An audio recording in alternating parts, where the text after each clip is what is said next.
Hello my friends and welcome to another indie game devlog. I want to talk to you guys today about using player feedback to improve your game. This devlog specifically talks about my upcoming game, Surviving Tonight, which actually releases here in a little over a week on Steam. I've been developing this game for well over a year, and in some ways the core prototype of it for a few years off and on.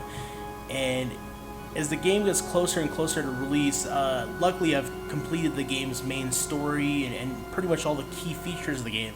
And now it's time to add polish to the game and trying to get people's early feedback, from early builds of the demo or early keys that I'm sending out to YouTubers and such forth to see what they think could be better.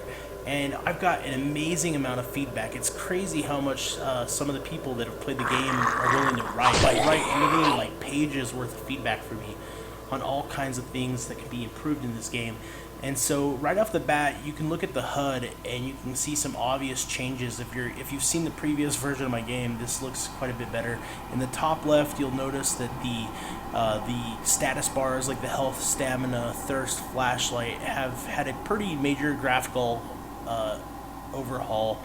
They're not the best looking in the world, but they look considerably better than they did in previous versions of the game, where they were simply just these flat, mono-colored bars.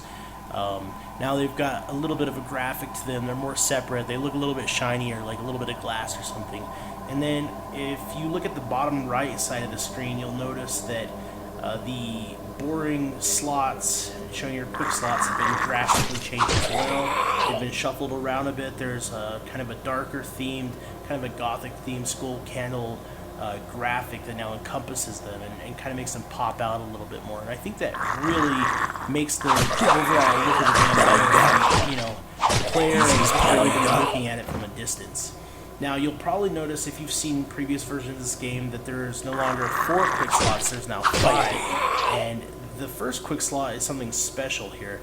I'm switching to that right now, and that is my dedicated slot for punches, where these next slots are used for whatever your items are. So you can go in here and drag, say, this hammer over to this slot, and now I've got a hammer in the slot here.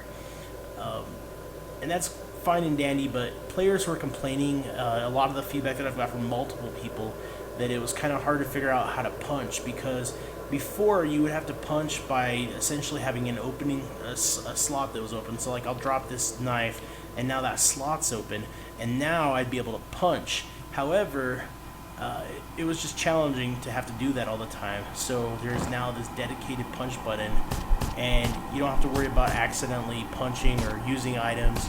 It just kind of makes the whole entire process a lot better.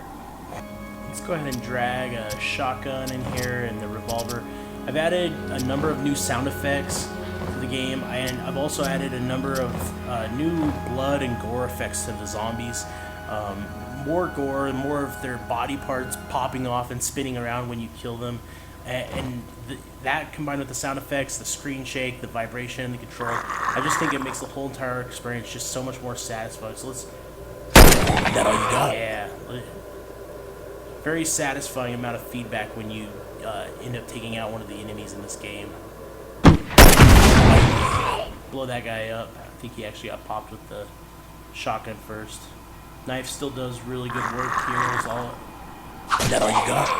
Yeah. There we go. So you can see there's a lot of effects when you hit an enemy. If I go ahead and pop an enemy, you're actually going to see a little bit of blood spray in the direction that the bullet smacked them, as if it was going through them.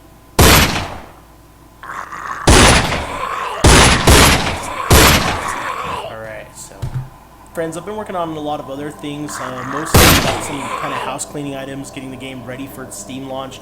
I officially implemented the achievements that the game will launch with. There's only 7 of them right now. However, I do plan on adding many more with each of the additional updates to the game.